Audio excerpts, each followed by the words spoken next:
Hello everyone, this is Julian from Floridian Elevators here, and today I am going to be doing a review of my Microsoft Surface Book 2. I have owned this device for a couple years now, since 2018, and just recently, as you guys may know, Microsoft just released its successor just a few weeks ago, called the Microsoft Surface Book 3. Needless to say, it's a great device, but with that all being said though, it is extremely expensive, and the thing is that the upgraded internals and the upgrades it did get are pretty minor, and with that being said, there's a chance you might be looking at the Microsoft's own Surface Book 2 as your next laptop. And because even though this device is 3 years old now, it came out at the end of 2017, it does still have a quad-core Intel Core i7 8th gen processor, as well as a NVIDIA GTX 1060 with 6 gigs of video memory on in the keyboard base here, which theoretically means it should be really good for gaming, and in addition, it still has the exact same design as the Surface Book 3.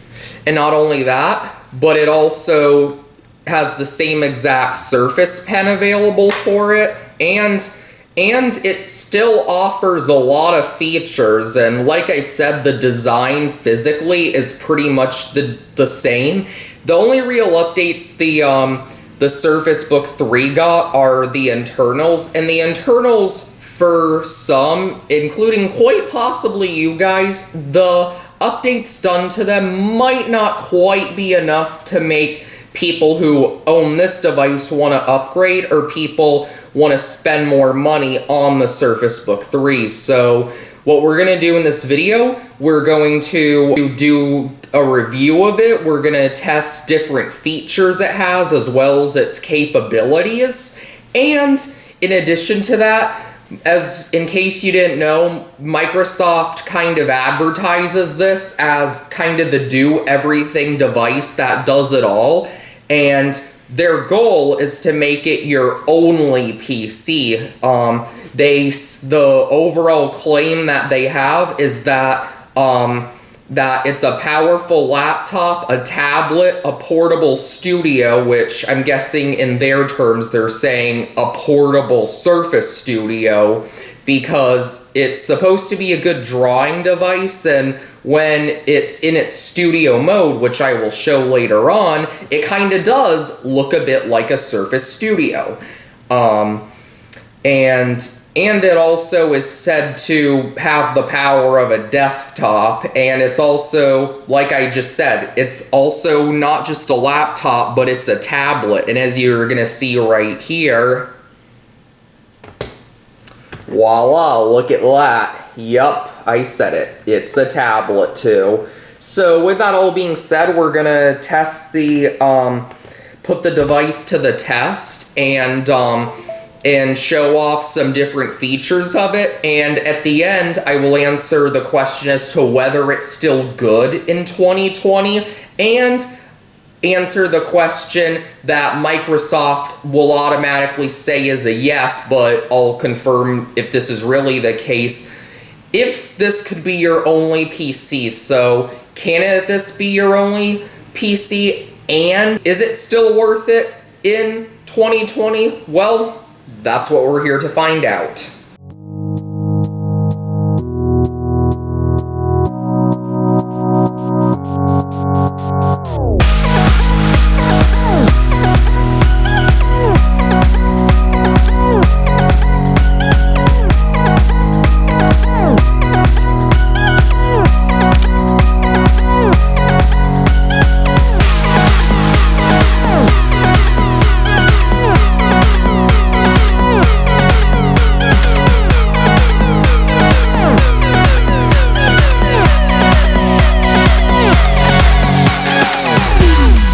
So first things first, I'm not sure if you all know this, but this very device right here is the device that I use to run my YouTube channel. I upload videos via this thing, and I also use this device to edit my videos too on Premiere Pro.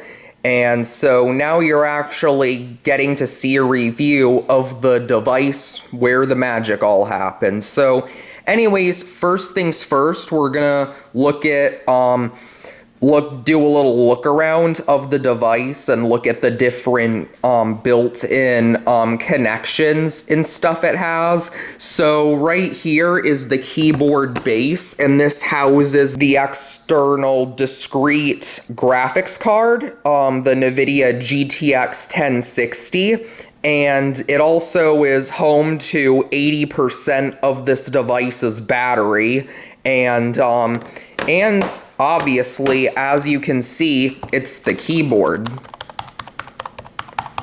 So anyways, so here's a look at the keyboard itself. You got your keys there, and the keys for the most part are the exact same ones you would find on just about any computer, although you do have this button right here. That's the button that allows you to release the monitor, which, as you see, is turns into a 15-inch tablet. Note this device is available in both a 15-inch and a 13-inch model. The 13-inch also is available with an Intel Core i5. That's a 7th gen with dual cores. And if you get the i7 model, it only comes with a GTX 1060 with 2 gigs of video memory. This, however, is the 15-inch. It has a Core i7, but it also has the GTX 1060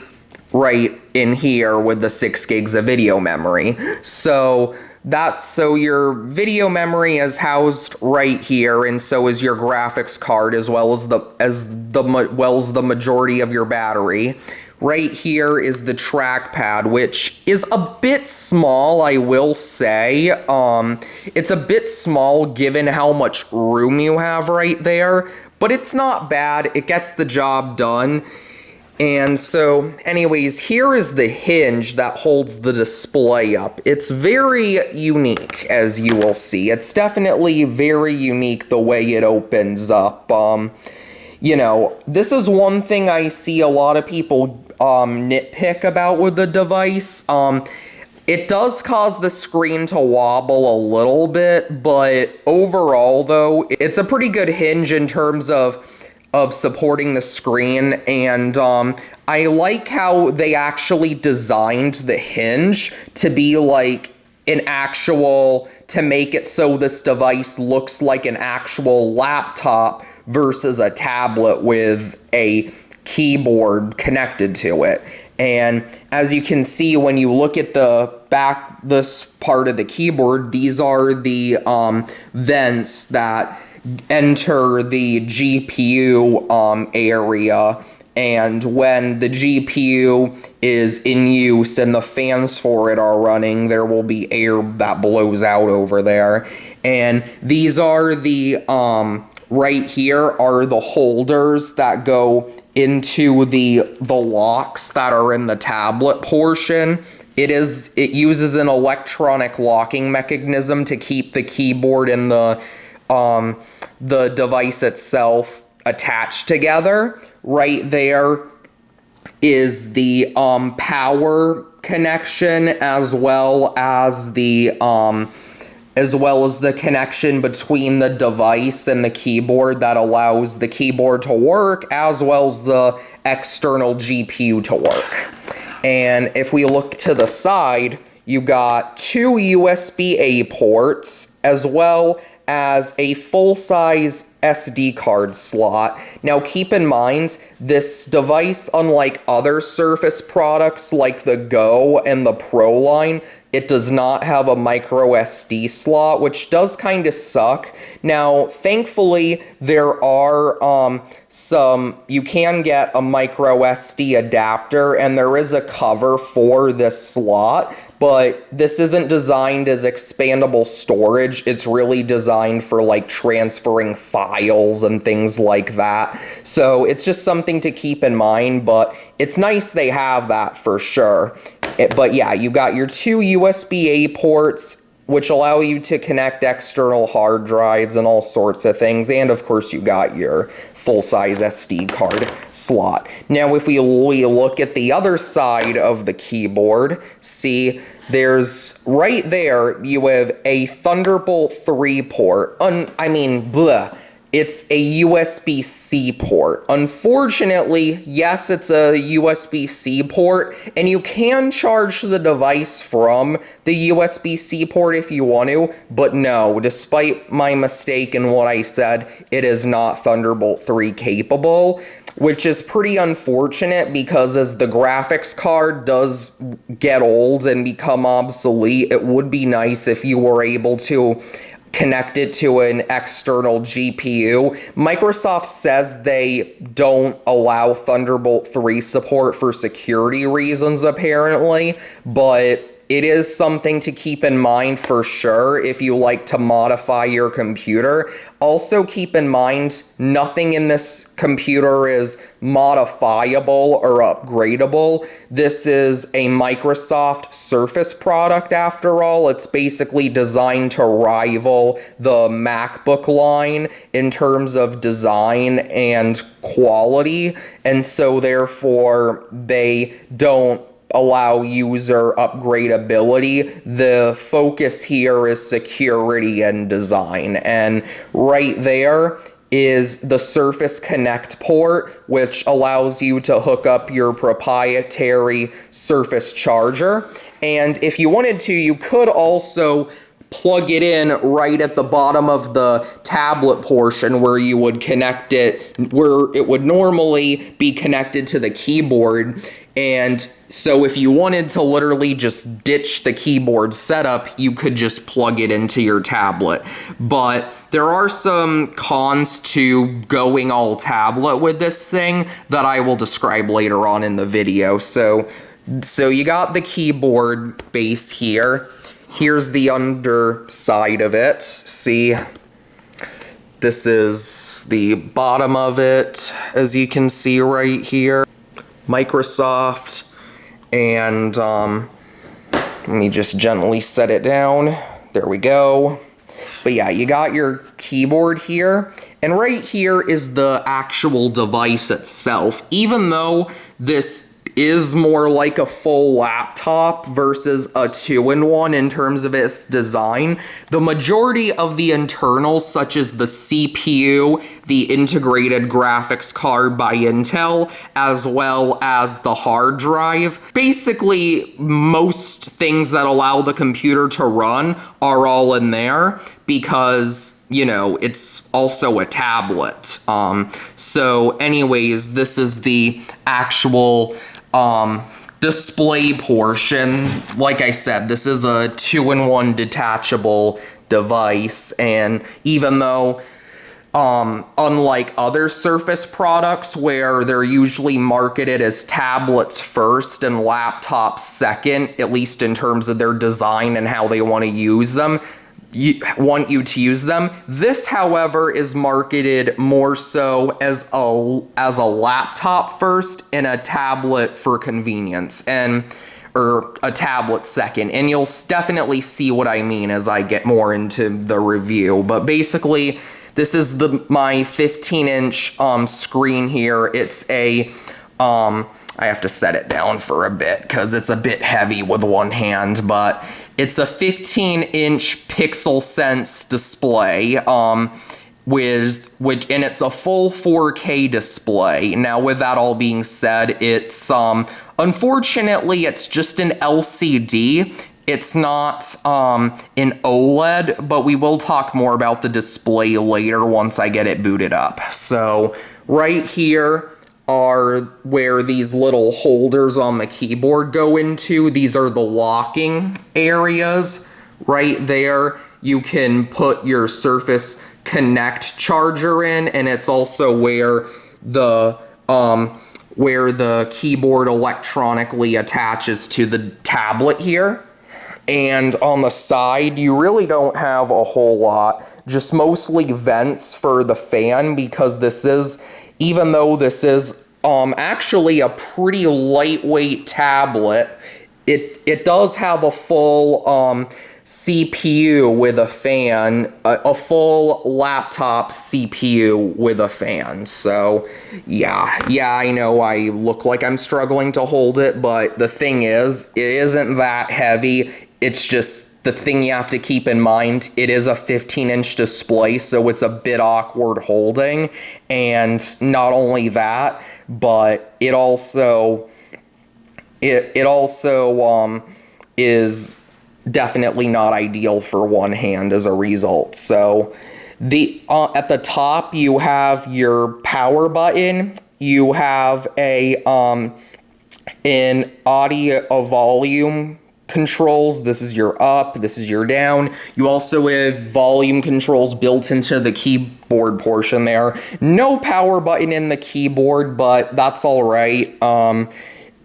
This is just the top of the device. This over here, you have a headphone jack, which it's nice this device does have a headphone jack, although its location is a bit irritating. Like, I can understand why they have it over here so that, you know, you can use your headphones while using the device as a tablet, but it would be nice if they left a headphone jack in the keyboard as well, because I can tell you when you're trying to watch movies on this thing or play games, yeah, let's just say it gets quite irritating, the placement of it. And on this side, you really don't have anything. And on the back, this is the back of the device. You have your Microsoft logo, and over there you have your rear-facing 8 or 12 megapixel 1080p rear-facing camera, which I'll talk about more later in the video. And over here is your front-facing camera, which I believe is 8 megapixel, also 1080p. And there's also an infrared scanner just to the left of it that allows for facial recognition. So now what we're gonna do, we're gonna place the tablet back onto rest of its body, back onto the keyboard base, and we're gonna boot this device up.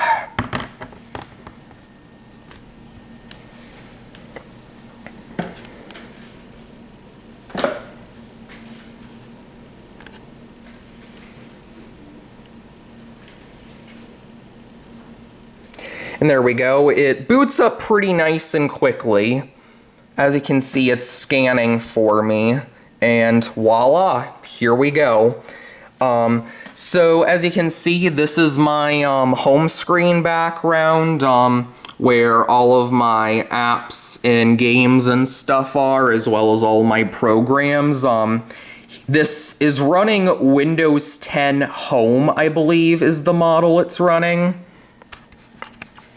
And as you can see, this is what it looks like with the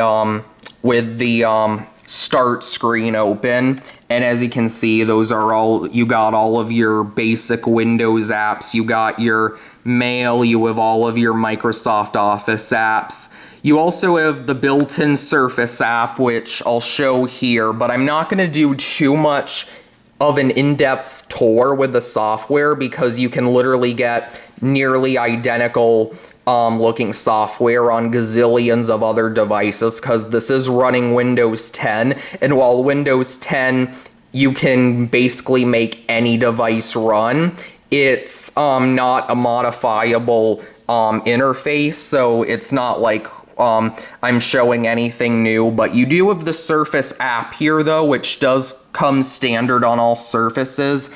It says do more with your Surface. I just click get started. And it tells you how much longer you have left on your warranty. It gives support info. Here's some info about my Surface. As you can see, I have the Surface Book 2 15-inch i7 model. And as you can see right here, here are my accessories I have. I have the Surface Precision mouse, as you can see. And I also have my Microsoft Surface Pen as well here. And there's also a pen feature, and this allows you to change the pressure of your pen, and you can also adjust it, and you can draw something. And as you can see, I just drew a little picture, and now I'm gonna erase it, and I will draw just another one. I'll make the pen pressure heavier. I'll draw some eyes, and I'm gonna change it. I'm gonna lower it a little bit. I'll just delete my guy here. But yeah, you have this feature as well. Like I said, this basically is available on all Surface products. Another thing I want to point out is on the side of the device, on this side, there is a magnet here which allows you to just clip the pen on, and it will charge your pen for you. And over here is just some health and safety and warranty sort of information. And if we X out of that, here is just my home interface. You have a 3D viewer app, you have Skype, you have your Microsoft Store, basically and you have your Xbox console companion. So you basically have all of your basic Windows apps, and you have Microsoft Edge, and I downloaded Chrome on this thing. So really, you know, nothing that other devices don't have. Really the main attraction here is the design of the device, as well as the performance and what this is capable of. As I said earlier, this device is kind of aimed, as with Microsoft's hope, at being your only PC. And not only that, but Microsoft also is trying to attract video editors, designers, artists, 3D renderers, college students, and gamers with this device. So what we're gonna do now is we're gonna start using the device in its different modes, and we're going to test out some different apps and features on this device. So here we go. So I know we talked a little bit about the specs earlier, but I didn't really say too much about them, so we're gonna first start there. So as I said, this comes, this depends on if you get either the 13 or 15-inch model. The 13-inch only comes with a 2000 pixel sense display. This, being the 15-inch version, comes with a full 15-inch pixel sense LCD display that has full 4K resolution. And like I said, unfortunately, it's not an OLED. However, the display is still very good. And as you can see, when we get close up, it's still very, very clear. Unfortunately, there is glare, and like I said, it's not a OLED display, but it's still an absolutely beautiful display. And even though it's not an OLED, this is probably one of the best LCD displays I've seen, because as you see, it's very, very clear. And not only that, but when you look up closely at it, the backlight isn't too noticeable. So all things considered, they did a fantastic and phenomenal job with the display here. And again, it's just absolutely incredible. As for the other specs, it comes with, you can get this device with either 16 or 8 gigs of RAM. If you get the 13-inch model that comes with an i5, or if you get the base 256 gig i7 model, then it will have 8 gigs of RAM. But if you get the 15-inch and 512 or 1 terabyte, or if you equip the 13-inch with 512 or gigs or 1 terabyte of disk space, then you will get 16 gigs of RAM. It does come with a Intel Core i7-8650U quad-core processor, which is not a bad chip by any means. Although it's only 15 watts, and if possible, it would have been nicer if Microsoft included a 45-watt chip, even if it did sacrifice some of the battery life. But it's still pretty good for most tasks, as you will see. It's still more than enough for many, and the thing is, this is something that they did not change with the new redesigned models, so this is another reason to just consider going with this versus spending extra money. And as for the graphics card, it has depending on if you get the i5 model, all that's in the keyboard is an extra battery. But if you get the i7, regardless of size, you will get a NVIDIA graphics card. If you get the 13.5 inch, you'll get a 2 gig video memory GTX 1050, and if you get this one, you'll get the GTX 1060 with 6 gigs of video memory in the keyboard base. But in the tablet portion, all you get is a Intel HD 620 integrated graphics card. And if you decide to just use the device as a tablet, the internals are basically identical to the ones you find in the Surface Pro 6. So now that we've talked a bit about the specs, now let's start putting its specs to the test. But first, I'll show you the different modes that this device offers here. So of course, there's laptop mode, which it comes set up as straight out of the box, and you just open it up just like any other laptop, and here's my start page, and voila, yeah, it's just when you just open it up and you have it in laptop mode, it just looks like any other laptop. And then there's tablet mode, which all you have to do to get to tablet mode is just push this button right here, or click on this on the or click this icon on the screen. But what I'm gonna do, I'm just gonna push this button. At first it's red, but once it's ready to detach, it says ready to detach, and I'll just pull it off right here, and voila, now it's in tablet mode. The first thing it's gonna do once you have the device in tablet mode is ask if you wanna switch to Windows 10's tablet mode, and so I hit yes. And there you go, it looks much more like a, tablet interface. And not only is it now look more like a tablet, and is it pretty much a tablet, but you can even flip it sideways and the screen will change, and it will do that just like any other tablet thanks to a built-in gyroscope. And then there's studio mode, which all you have to do to get to studio mode is just put the device, the tablet, on backwards. This mode's also known as clipboard mode. And once I get it on backwards, what you do is you just flip it all the way down like this.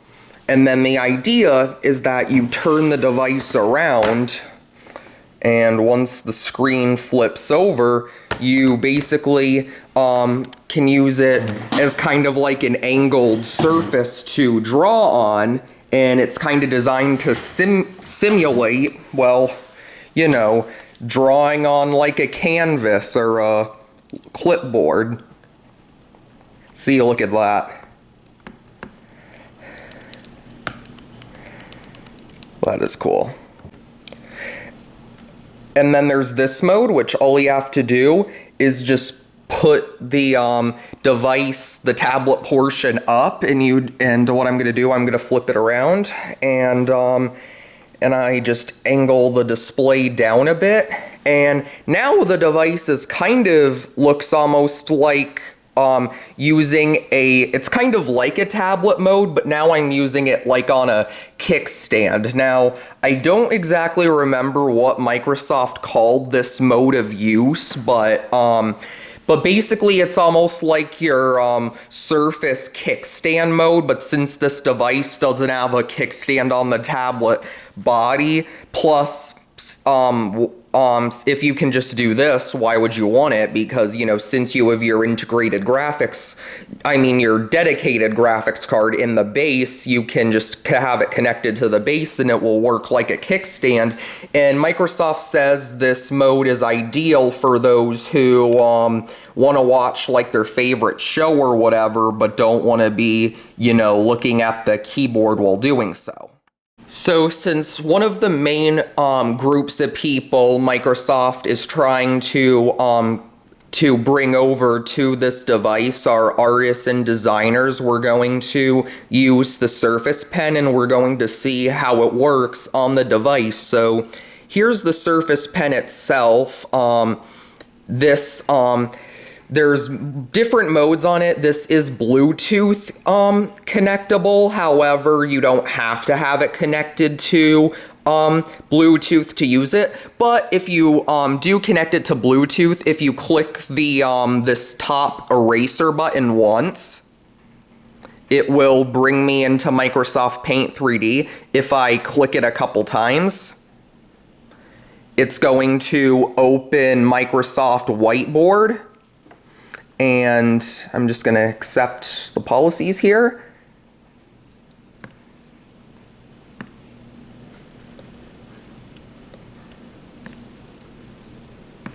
And see, now I got Whiteboard open. And if I push this button and hold it down, it's going to open Microsoft Sticky Note. But yeah, see, there we go. And yeah, I can literally draw something. So if I wanted to say,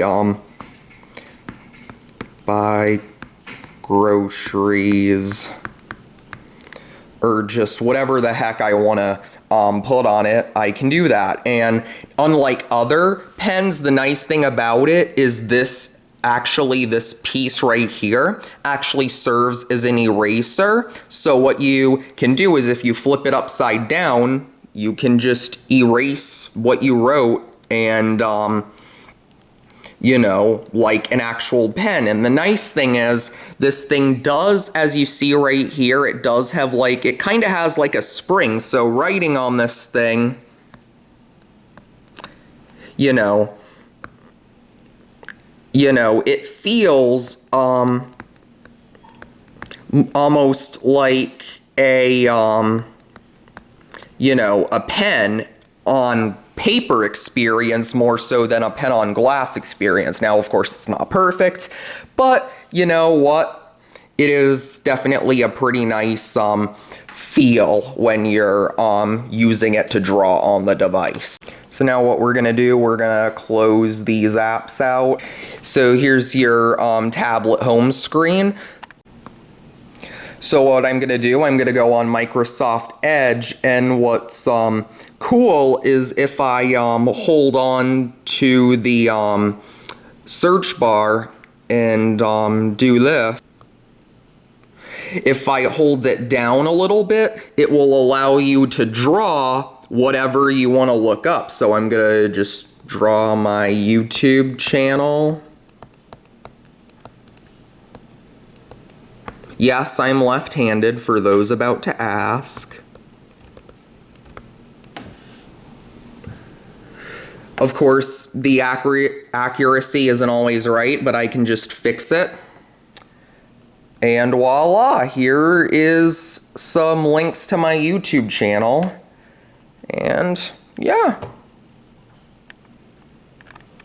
So what we're going to do now, we're going to test out some professional grade software on this thing. So since we're still in the drawing portion of the review. Now first, back to the pen. This button right here, theoretically, should allow you to, you know, do gestures on this thing from like a distance, and it's also supposed to be used as like for right clicking. Of course, we're not doing that right now, but it's an important feature to mention. Now the pen comes separate. It doesn't come with the device, but it's a highly recommended accessory, especially if you want to draw on this thing. But anyways, so scrolling through the apps, now even though this is a 60 hertz to screen, it's a 60 hertz screen, it's still, the scrolling is really smooth and there's practically no lag. It just looks incredibly smooth, and as we all know, Windows 10 is not the most touch optimized interface even with the tablet mode, but as you can see, it's very, very smooth. Now, so what we're gonna do, we're gonna go to Adobe Photoshop, and let's see how it works with Photoshop. And the other thing is this, as I mentioned earlier, it has an Intel Core i7 8650U chip, and if you click on the battery icon here, there's different power modes, and so if you put it on best battery life mode, that will save your battery, and your battery will live the longest. And if you're have it on best battery life, I believe it's clocked around 1.3 gigahertz. If you have it on recommended, like what I have currently on, it clocks at around 1.9 gigahertz. If you put it up here to better performance, it will clock at 2.1 gigahertz. And then if you put it on best performance, it will go above 3 gigahertz. And the CPU maxes out at 4.2 gigahertz. As far as the slider modes, I could be a little off, but that's about what the performance is set at. So now I'm gonna create a project on Photoshop, and now I have it back on desktop mode, and as you can see, I'm gonna change my color, and I'm gonna first like outline something. And if I put it from a little distance, you can see it will tell you what each of the different tools are in Photoshop, which is pretty nice, and I'm not even touching the screen. So now I have the paintbrush on, and now I'm going to draw an animal.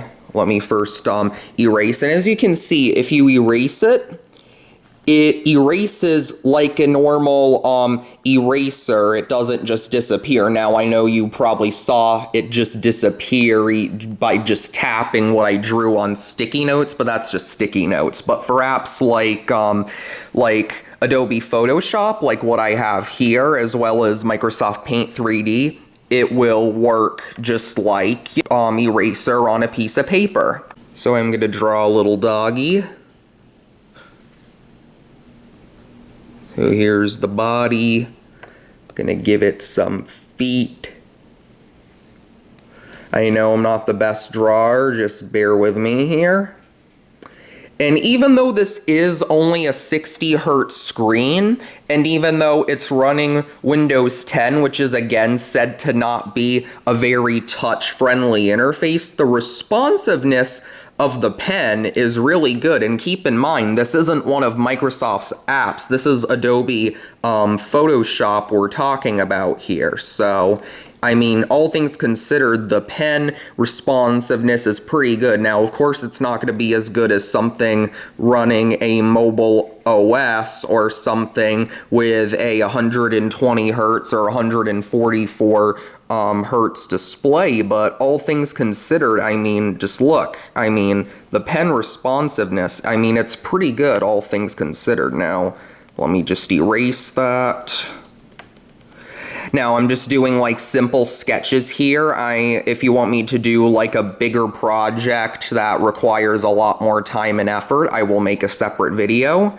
But here's the tail, and I gotta draw a little neck. And as you can see, there's the doggy's body, and if I get to the paint bucket tool, and I'm gonna give it a background. Let's make it nice and blue. And voila, I got a blue background, and I am going to, you know, just color in my pup here. And I'm gonna give him black ears. I'm gonna give him a, guess sort of a reddish brown color. I know this isn't the best sketch I can do, but there we go. Here's our puppy.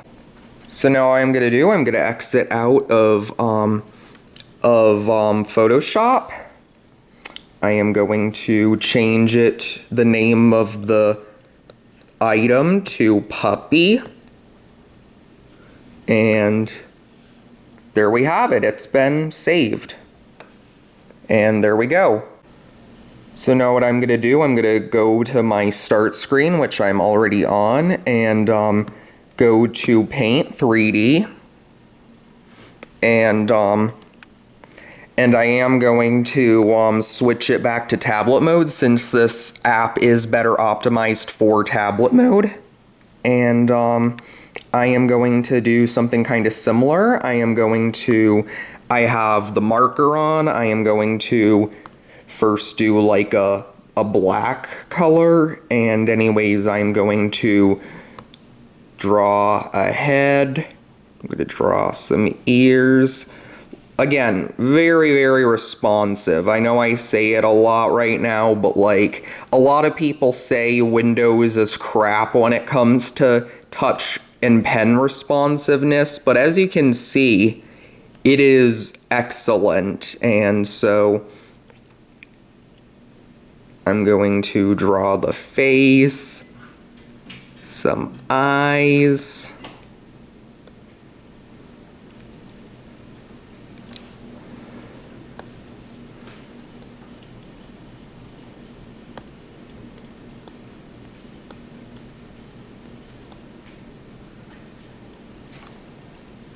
some whiskers,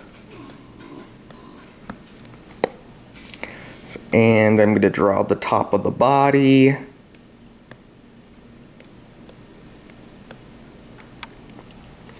And I'm going to change the background color, paint bucket tool.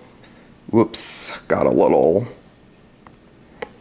there we go, it's this area here, which I'm gonna fix. I'm just gonna use the eraser here, and I'll,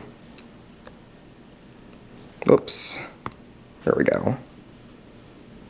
Kind of an amateur when it comes to drawing on devices, but I mean, I can obviously, now that said, I can still do way better than this, but I mean, I'm not at my best right now because I'm just trying to make a quick look around at the feature.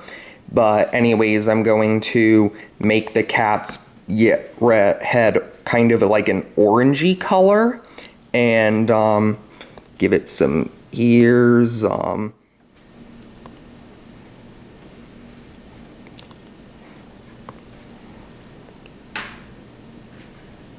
And this is pressure sensitive, so the harder I draw, it's gonna be, the lines are gonna be larger, which is nice. So like if I just wanna barely draw on it, see, like it's not gonna look as big, but if I push it on hard, it's gonna leave more of a mark.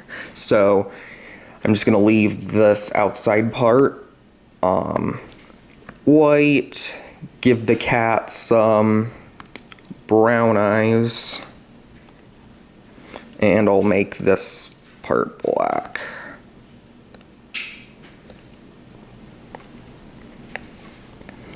And I'll give him just a belly that looks kind of like this. I know, not the best drawing, but just a simple sketch to show the responsiveness. I mean, see?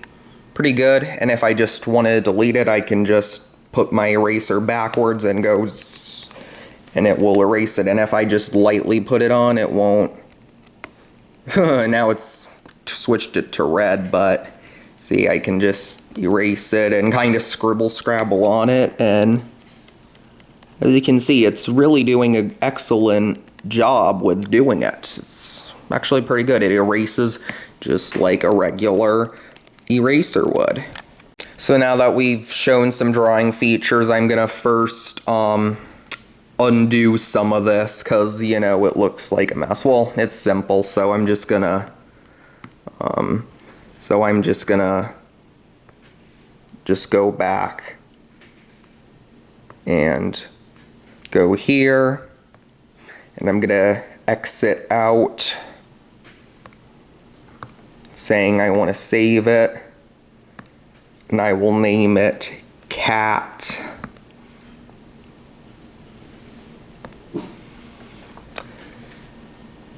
And there we go, now it's been saved. So now what we're gonna do is we're gonna stick the device back on its base. So we are going to stick it on right here and make sure it clicks into its holders and gets on right. And what it's gonna do once I put the device back on, it will ask if I want to exit tablet mode. I just click yes. And voila, now it's in my regular desktop mode. And so what we're gonna do, we're gonna test some video editing software. I am going to go to Premiere Pro 2020, which, as you can see, scrolling through my apps over here, it's pretty smooth, as you can see. And I am going to go to Adobe Premiere Pro 2020.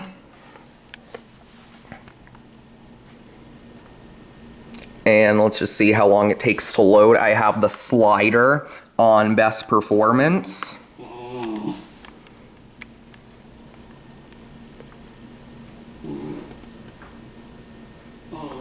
And it really didn't take too long to load. It's already up, and I'm gonna click on this project I already started, which is actually my review of this device. And video editing is pretty good on this device. It's very quick and responsive, but that is as long as your video editing software is only 1080p 60 or 4K 30 at max. As long as your video codec is only 1080p 60 or 4K 30 at max, it will video edit very smoothly and responsively. But if you are doing 4K 60 or higher video, at least for the case of 4K 60, it will get the job done, but the export times will be very long and take forever. They'll take hours, especially if your video is really long. And video editing 4K 60 video can be pretty laggy, so it's something to keep in mind, but it will still encode, the video will look fine, it will get the job done, but it's just something to keep in mind. But doing 1080p 60 or 4K 30 video editing, this thing's more than capable of doing the job very quickly and smoothly. Encoding times are not long at all, and it's absolutely excellent for video editing. Now, of course, really, if you're gonna video edit, it's ideal you use the mouse and the keyboard for it. You could video edit with the pen if you wanted to, but it's really not designed for that. Adobe Premiere Pro is not really a touch optimized video editing service, but will it get the job done? Sure. So another style of user that Microsoft intended for people who get this device to use it for are 3D renderers and designers and college students who are using AutoCAD software and computer rendering software. And theoretically, thanks to the GTX 1060 graphics card in the base, it should be able to do that really smoothly. Now, unfortunately, I am not a professional 3D renderer, but as you can see, I'll just type up one that's already loaded onto the device if I can get it open. 3D viewer, and it will, if you have this open, it will allow you to look at your 3D models. And as you can see, here's one that comes with the device, which is of a little bee or a hornet. And as you can see, it's able to move around really smoothly. And if I can even change the color of it too. And there's no delay in the transitions. It's very, very, very smooth at doing it.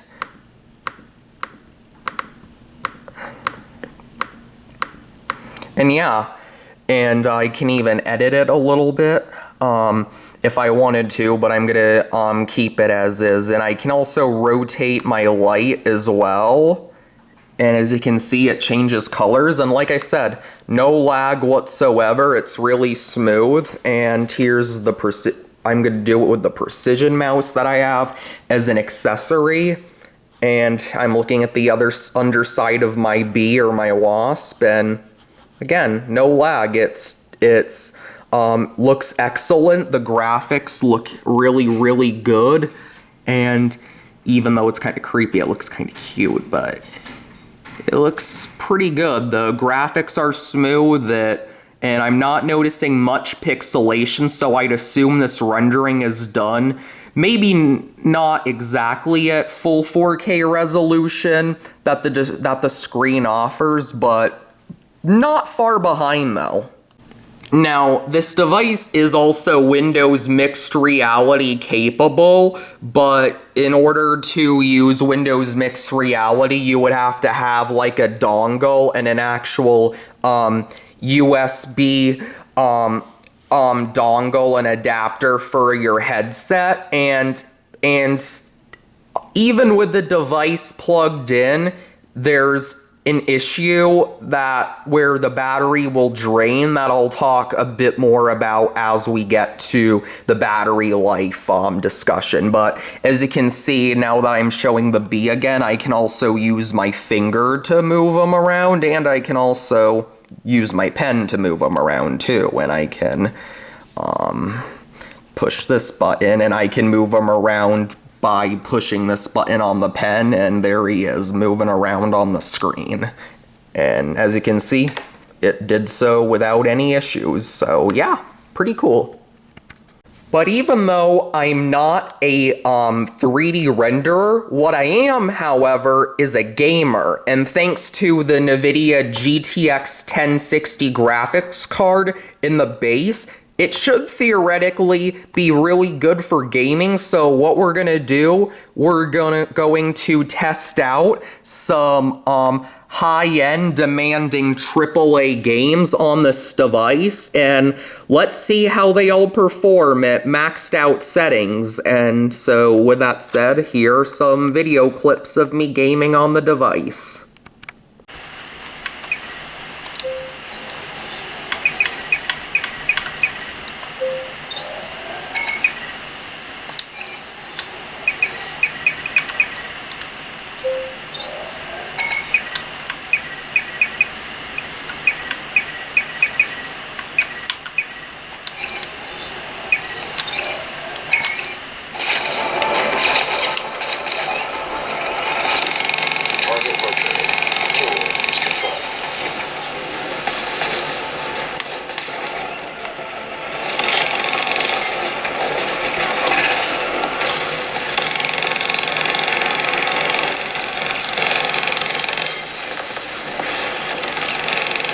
Heads up!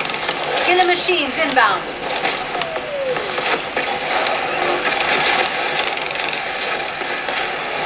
You're no good to the people of this city, dead. Remember that. The agent is in our sights. Open fire.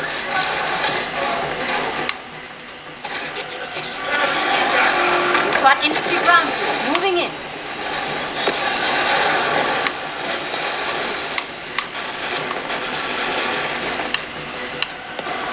Put your skills to work, Agent.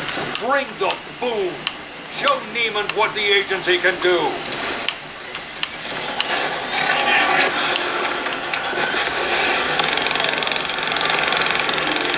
Sending more vehicles.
mining rig. Has living quarters, a reinforced hull, an armory. So we're taking it, is what you're saying. If that's what I was saying, I would have said it.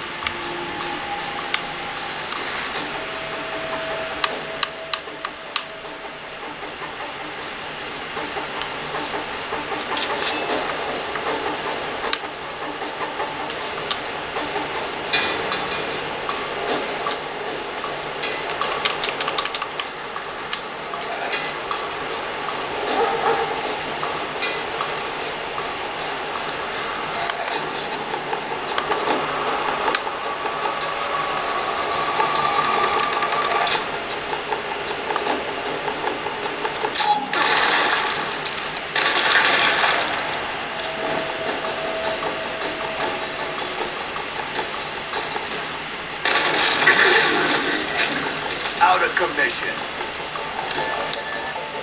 En route. Hold the line, people! Walk right into it. Exterminated. Not today.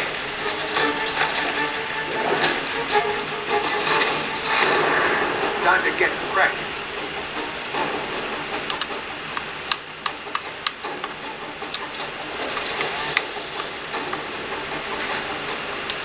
Going mobile. Keep going.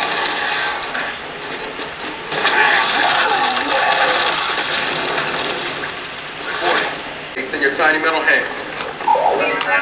Look for a terminal to access in the lobby security office.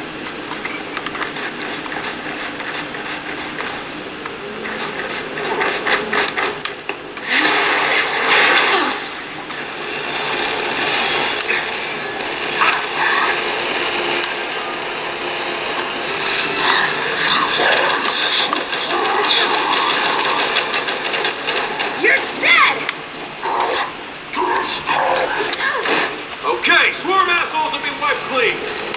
I'm aware of how that sounded. Yeah, let's just move on. Okay, I'd appreciate that.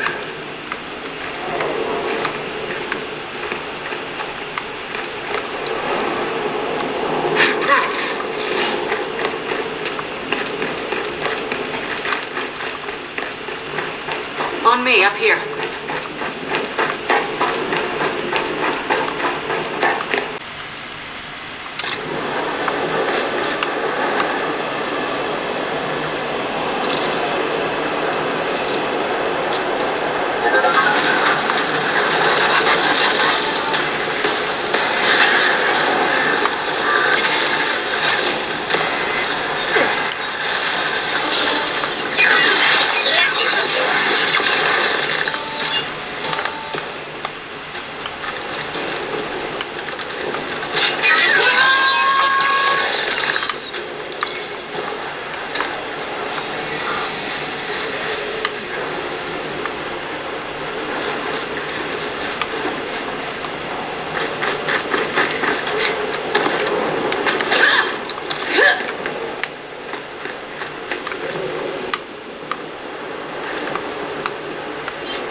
corrupted. Come on, this way.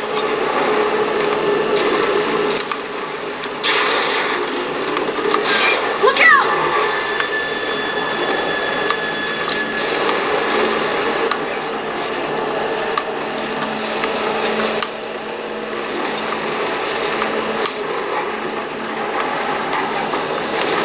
Almost there! Centrifuge building's dead ahead!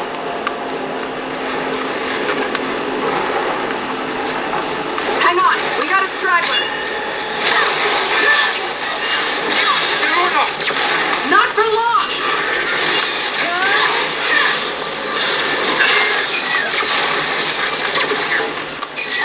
Come on! They're down! Let's get inside!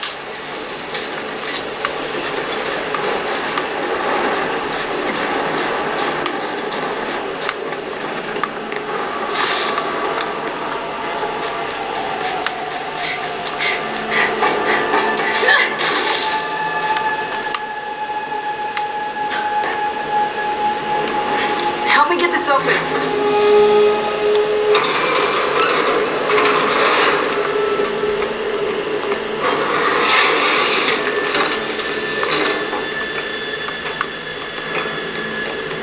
Okay, we're in. So where the hell are those beacons?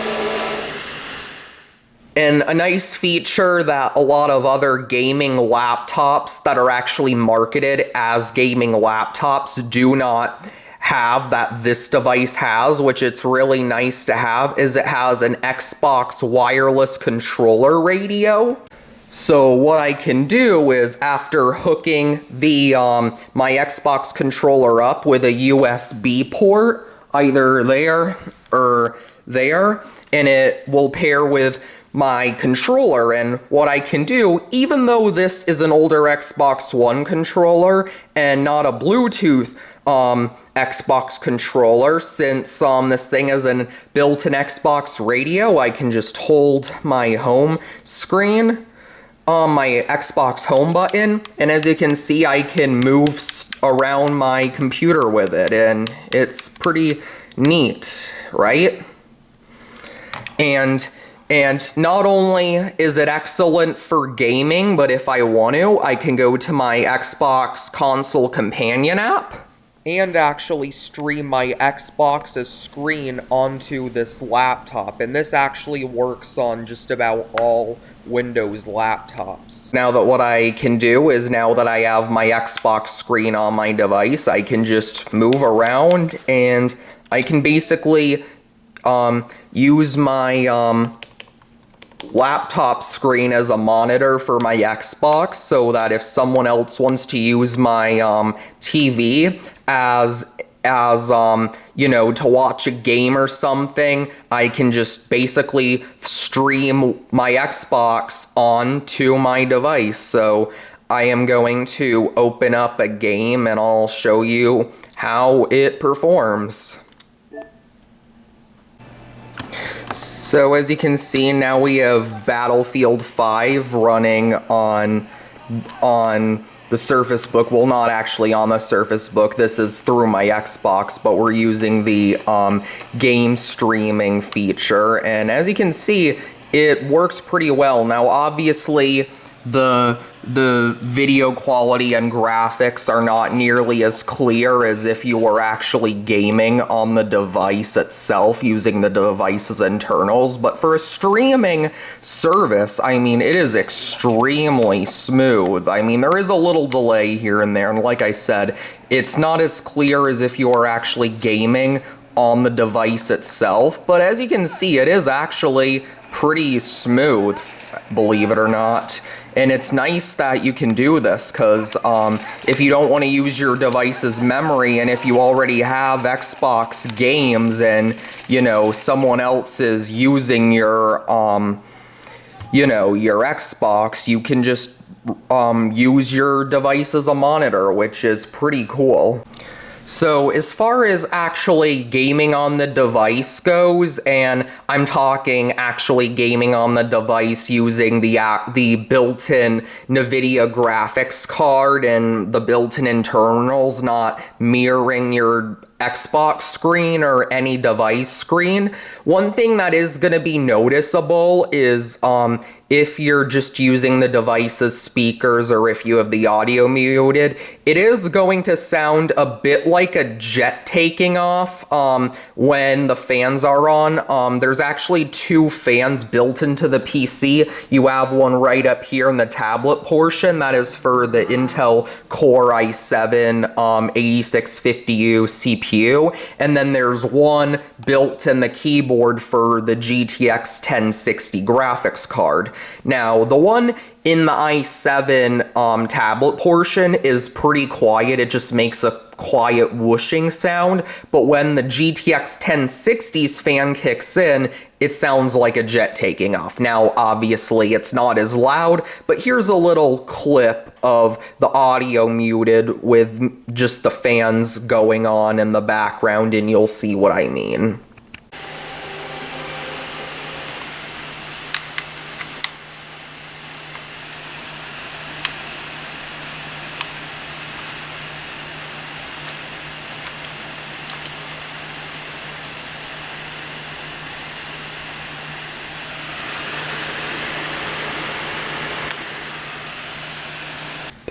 Overall, it is a pretty excellent laptop for gaming. Now, with that being said, even though it is a pretty good laptop for gaming, it only has a quad-core 8650U 15-watt CPU, so when it loads cutscenes, it can be a little bit laggy, and you know, and that's also part of the reason why it's really only able to excel at video editing at 1080p 60 or 4K 30 and not 4K 60 or higher.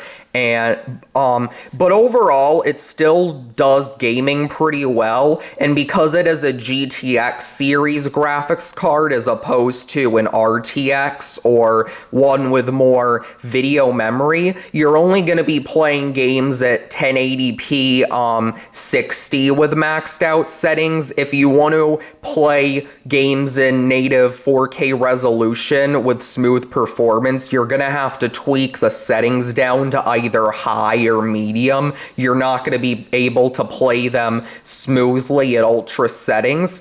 But with that said, I mean, that's okay as long as you're fine with just gaming at 1080p. It is more than capable of doing that even 3 years later. Cause yeah, I mean, if you have your game set up at 1080p resolution, it is able to handle basically anything, and I basically mean anything, at maxed out ultra settings at 1080p. Now, there are a select few games that you'll have to dial down to 900p, like Wolfenstein, Youngblood, if you want to have smooth 60 FPS performance. And then there's some older titles and less graphically demanding titles you could max the resolution and settings out and you'll be just fine. But in general, in order to get that smooth, buttery smooth gameplay in full effects, you're gonna want to be playing at 1080p 60. Now, with that all being said, if you're wanting to game on this thing, as I've said, the GPU that allows it to be incredibly good at gaming is built right in the base here. So if you're going to be wanting to play those demanding AAA titles, you have to have it docked together, or otherwise you're not really going to be able to do all of the gaming and have such excellent gaming performance like what you've seen here.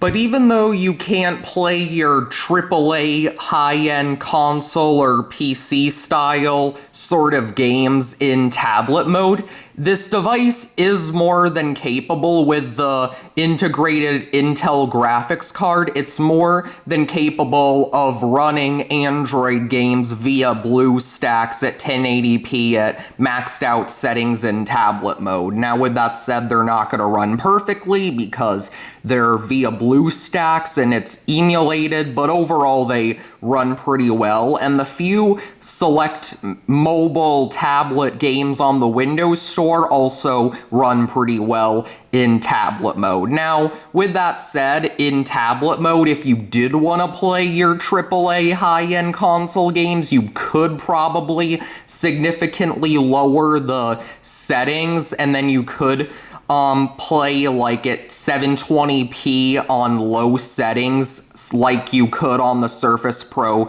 6, but why would you want to do that when you could literally just dock it onto the base and play your games at full maxed out settings in 1080p?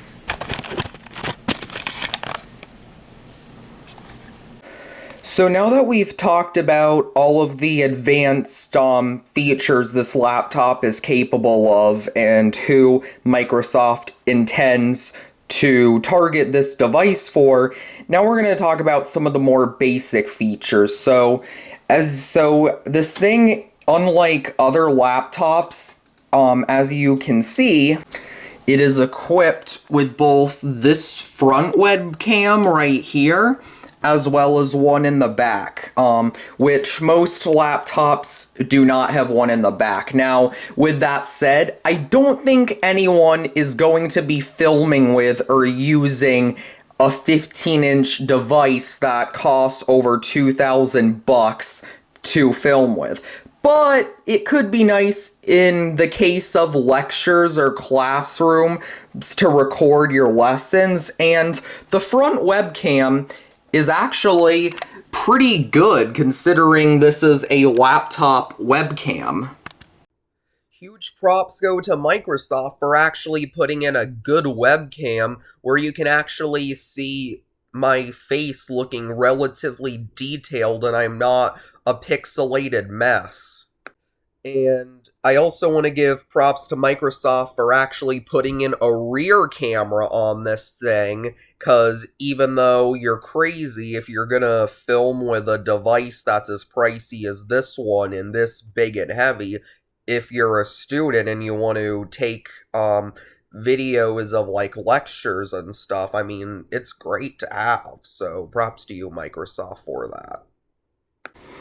So now that we've talked about how good the device is for gaming and as well as video editing and drawing, I also want to see though how good is it for doing more basic tasks and just using it as a typical laptop, because I'm willing to bet many people are just going to be surfing the web, typing up Word documents, and you know, doing that kind of stuff, and maybe watching movies. And so let's see how it is at being just simply a laptop. So here I am on my home screen. My notifications bar works pretty smoothly. I got all of my different, you know, notification tab settings right here. And as you can see, I currently have the slider on to better performance. And see, here's my home screen. The scrolling is very smooth, and with the Surface mouse, which you can get as an accessory, it's wireless, it's Bluetooth capable. It also scrolls extremely smoothly too. This is a 60 Hz screen, not a 90 or 120, but it's still really, really smooth. And as you can see, if I open up Microsoft Word, once I get to it,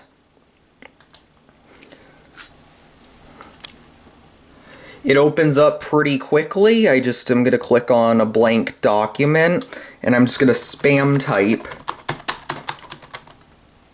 Let me just close that. And as you can see, just randomly typing random letters and just kind of spamming on it, it is not lagging whatsoever. I mean, of course, when you have a device that can game really, really well as edit really well and stuff like that, of course, you wouldn't expect it to lag on doing a more simple task. But this is something to keep in mind, as I'm sure this is something people who are going to get this device are wondering about. Because after all, this is a Surface, and many people are going to be using the device for work purposes. And the keyboard, as I mentioned, the trackpad is a little small. It could be a little bigger. But overall, the keyboard is really solid, and here's a little clip of me just typing with it.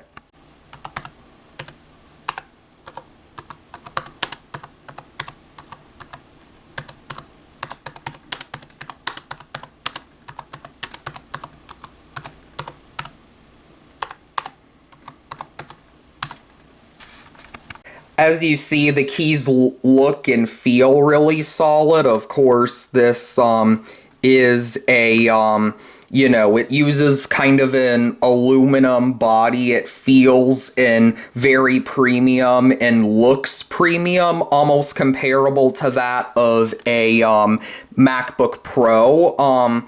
So it is, of course, a very premium device, not just in terms of how it feels, but how it looks as well. And as you can see, I'll go on Microsoft Edge, and as you can see, if I just type in my YouTube channel, it just loads up really quickly and smoothly, and I can just scroll this page and there's like zero lag. Even if I turn it down to the best battery life settings, still very, very smooth. And if I click on my YouTube channel, it just loads up pretty quickly. Of course, it would load faster if I had my power settings cranked up more, but it gets the job done pretty quickly.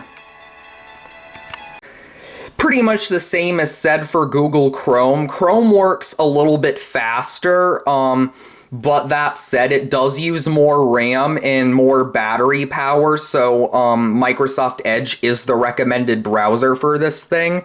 But as you can see, I can just type my YouTube name in. It's already loaded up. Click on my channel, and there you go.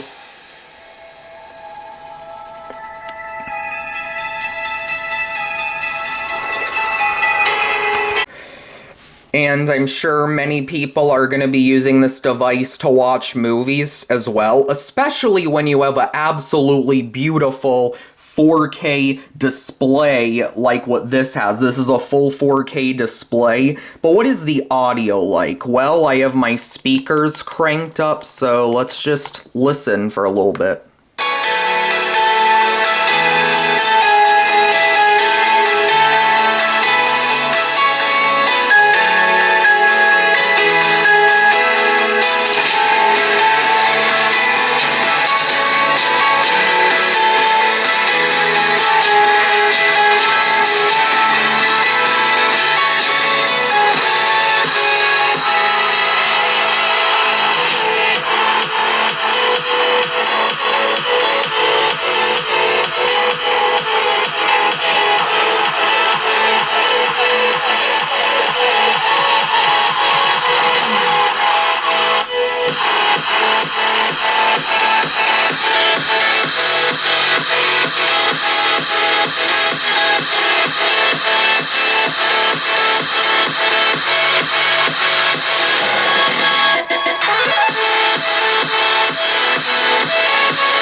So as you can see, the speakers are pretty good. I mean, they're not the best ever, but they are still pretty good. The speakers on this thing are not Dolby Atmos capable, but they are Dolby tuned, and the speakers, they're both on small cutouts on the edges of the device, which you can see if you look closely. So yeah, but since my channel trailer was only in 1080p, let's pull up a video that actually takes advantage of the full 4K display.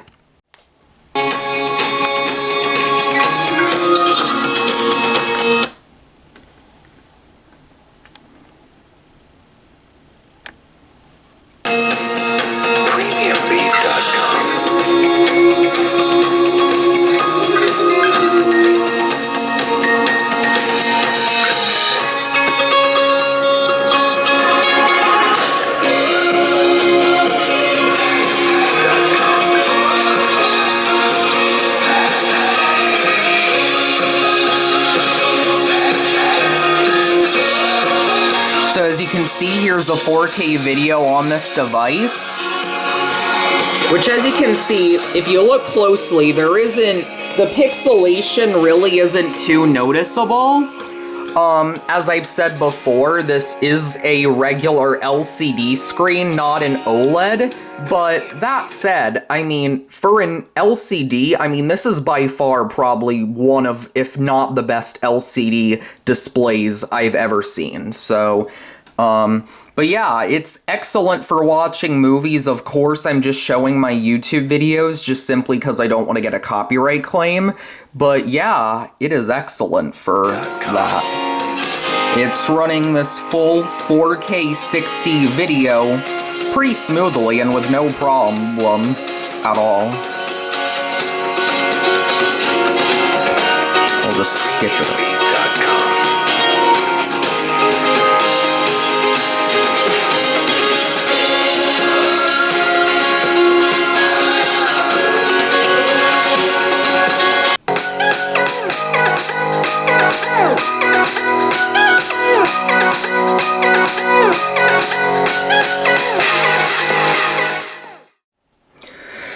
So yeah, I mean, for basic uses also, this thing is also very, very good, and for just opening up the Windows Store, it scrolls through pretty smoothly, and it works really, really well.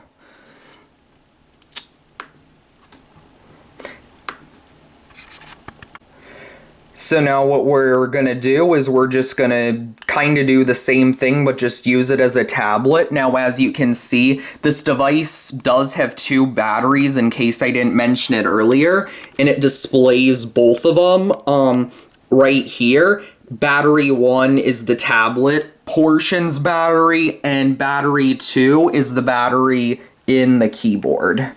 So what I'm going to do, I'm just going to click this little icon,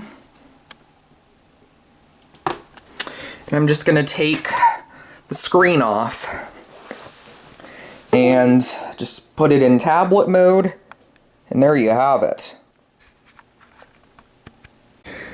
So this is what the device is just being used as a tablet, and as you can see, I mean, many people would argue Windows is not whatsoever a touch-friendly interface, and sure, it may lack tablet apps, but just doing basic web browsing and scrolling through your apps, it works really, really smoothly.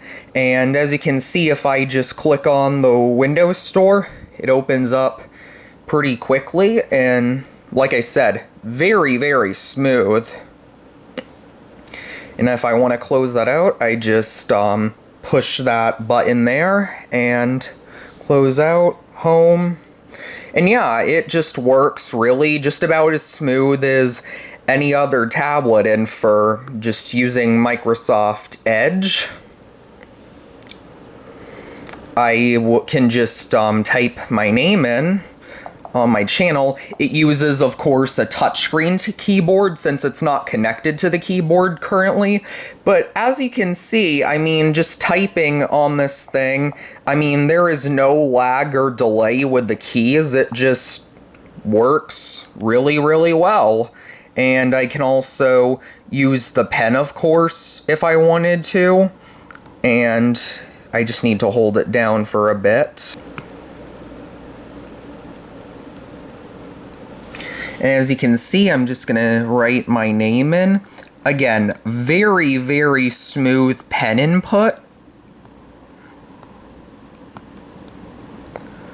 Of course, it's not always gonna get what you put in right, but it got it pretty closely. And of course, it is when you detach the device, it's only using the integrated GPU, not the external one. But for just doing videos and web browsing, there's no difference since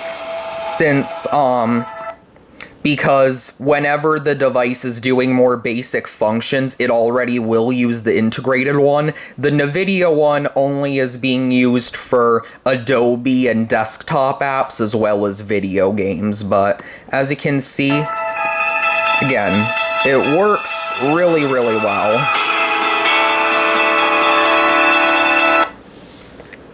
And yeah, there you have it.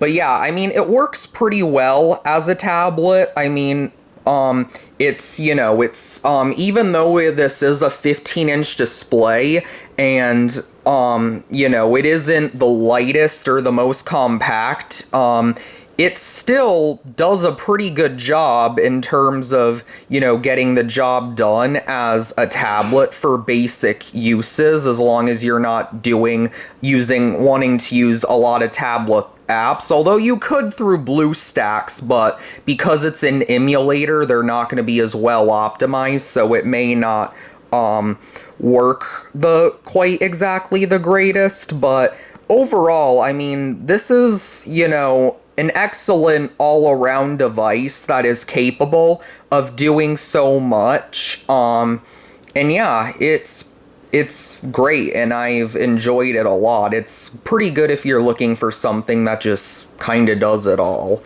The only real con to using this device as a tablet is the battery life, which I'll mention once we get to that. But as you can see, if you download BlueStacks off the internet for Windows, you can download Android apps, and you got the Play Store and everything. And obviously, as I've said, it doesn't exactly work perfectly, but you can definitely see there is a little bit of lag here and there. But overall, it does get the job done relatively well. But yeah, even though this device definitely is very capable of doing a lot and is overall an excellent all-around device, in addition to the con of not having many tablet touchscreen friendly sort of apps on the Windows Store, like I said, the other con this device really has when it comes to using it as a tablet is not only do you lose your external GPU, but the battery life. So as we've talked a lot about this device and what it's capable of, and that sort of stuff, you're probably wondering, what is the battery life like? Well, Microsoft will claim that this device does have a 17-hour battery life, but with both batteries connected together with the full laptop setup, the most I've ever gotten was roughly in between about 10 to 12 hours. Keep in mind, I haven't ran it into the ground. This is just an estimate based off of how fast the battery discharges, but I generally it generally discharges in between 8 and 10% every hour. I'm just using Chrome, Microsoft Word, or doing more basic tasks with the full setup. I'm assuming that that Microsoft likely just had the wireless settings off and the power setting turned down and was just running videos and movies to get their results. But yeah, generally on average with the full setup for just doing more basic tasks, I get about somewhere in between 10 to 12 hours estimated. And as you see, you do have the power slider. This is going to affect your battery life a lot. If you put it onto best battery life, it will shut background tasks down and dim your screen a little bit. And things will run slower. However, that being said, I find this is obviously gonna be where you get your best battery life. But here's the interesting thing though. When I put it onto the recommended setting, my battery oftentimes will drain faster than when I put it on better performance. I don't know why, which this is interesting because on better performance you have a higher clock speed than you do on recommended, but this is just something I want to note as I've used this device. And then there's best performance, which is going to be your best performance available when you're using the device as a laptop on battery, but it's going to drain your device the quickest. But really, your best performance is going to be when you have the charging cable in. One thing I find is if you try to game on this device, at least with like PC high-end console sort of games, the frame rate is higher and smoother when you have it plugged in versus when it's just simply not plugged in. Now, you're probably wondering what the battery life is like when you just use it as a tablet. Well, it's not good. Let's just put it that way. So the problem here is that because, as I mentioned earlier, this device does have 2 batteries, as you can see, and the thing is, most of your battery is in the keyboard base. Most of your battery, roughly about 80% of this device's battery is in the keyboard alone. And this is just based, and my percentage is just based on the fact I've ran the battery up here into the ground many times, but later I plugged it into the keyboard just so I could keep using it. And yeah, really, only 20% of your battery is in there, and 80% of it is in here. And with that being said, the most you're gonna get in the tablet portion for battery life is in between 2 and 4 hours, which, yeah, that is not great at all. But what you can do is you can attach the display backwards, and if you just lay it on your lap or you angle it like a kickstand, then you can use it like a tablet, and not only will you get your full battery, but also your full GPU. But that said, it's really not comfortable to hold if you do that, because yeah, you're gonna have extra weight because of the keyboard with the external graphics card. But really, that's what I do when I want to use it as a tablet. I just have the device on my lap with the screen attached backwards, or I just have it on a kickstand in my lap. So yeah, I mean, now the tablet portion will definitely last long enough for just basic web browsing in a pinch, or if you want to just watch a movie or videos on, and you have the settings down to best battery life. But really, your best bet is to just simply use it as a laptop or just attach the device screen on backwards.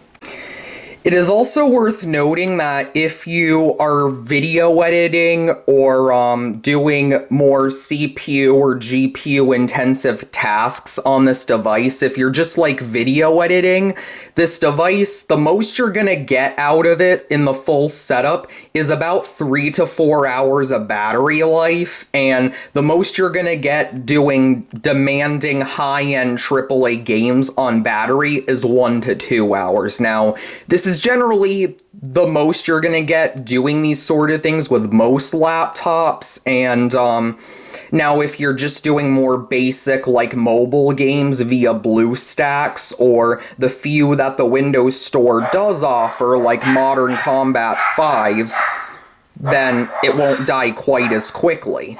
But in general, I'm sure most people don't game on battery or video edit on battery, but this is just something to keep in mind.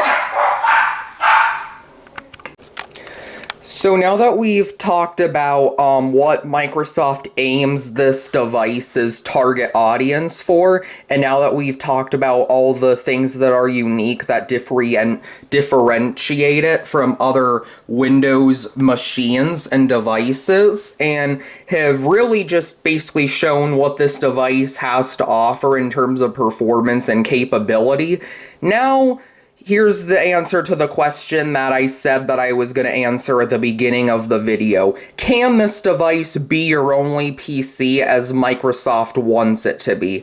And the answer to that is going to simply depend on what your needs are.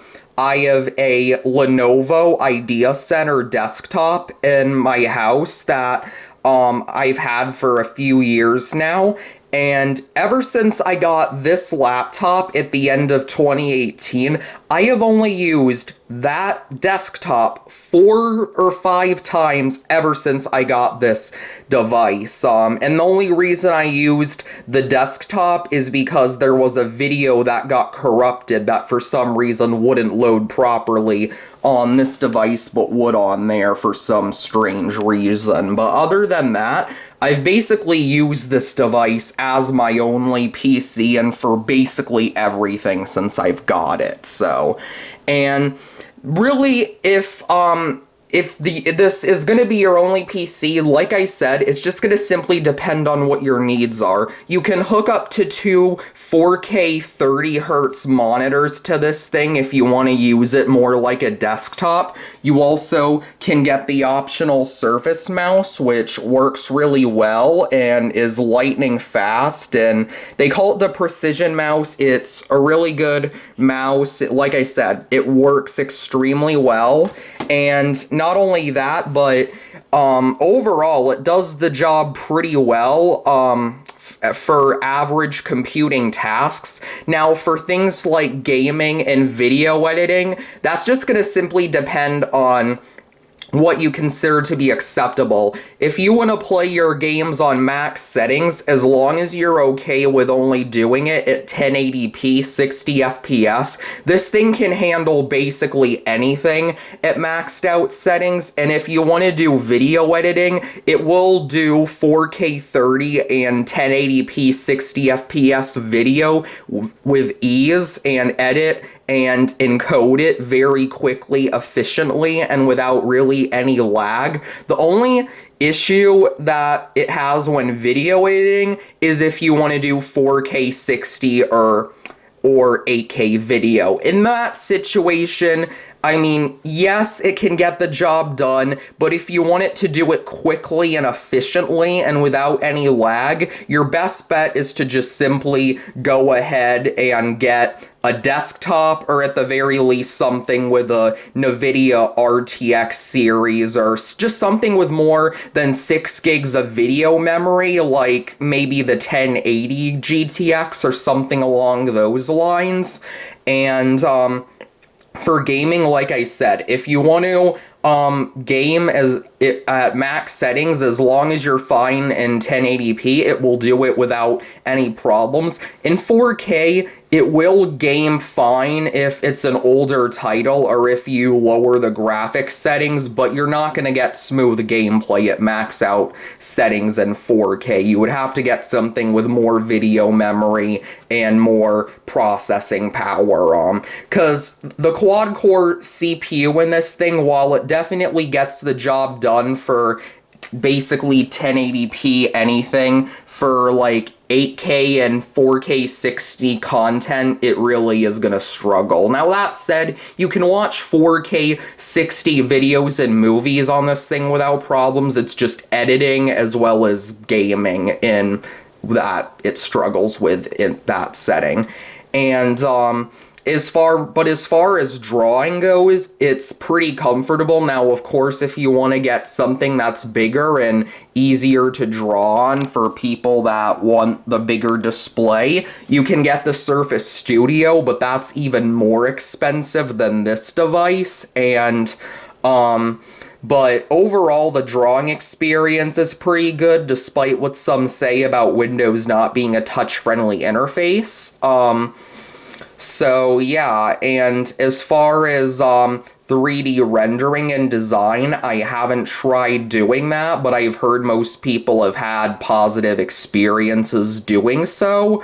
But that said, one thing I would like to warn, you can also, it is capable of doing VR content, but I've heard you need a dongle or something. And regarding the battery life, which we discussed earlier, when playing certain games and when doing VR content, even when you have the device plugged in, the base does tend to drain a bit of battery because the core doesn't provide enough wattage. They did fix this in the Surface Book 3's AC adapter, but this is just something to keep in mind.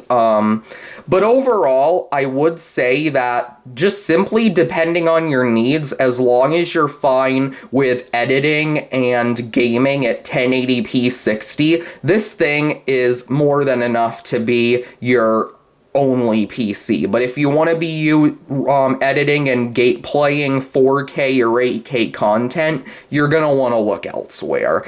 And would I say this device is worth it in 2020? Well, you can get one for cheaper than the Surface Book 3, which at the time this was like one of the most expensive portable laptops along with the MacBook Pro, but now you can get these Surface Book 2s for less than $2,000, which back when these were new, you were going to be paying this particular model with 512 gigs, 15-inch display, and the NVIDIA GTX 1060 costed $2,500 when it was new, and if you wanted to get it with 1 terabyte, you'd be paying over $3,000, and the pricing really hasn't changed much with the new models. So yeah, these are pretty expensive, but if you want the versatility of being able to use it as both a tablet and a laptop, and are okay with the tablet battery life not being the greatest, and if you're fine with putting it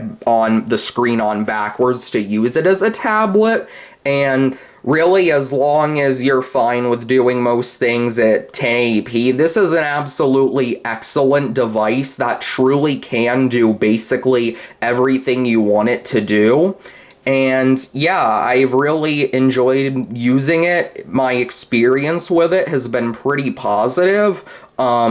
Occasionally I've had a few glitches here and there where, like, when I want to detach the screen, sometimes this part will think that's the charger. There's been a few glitches here and there, and that's just simply due to the design, but I've been able to fix it.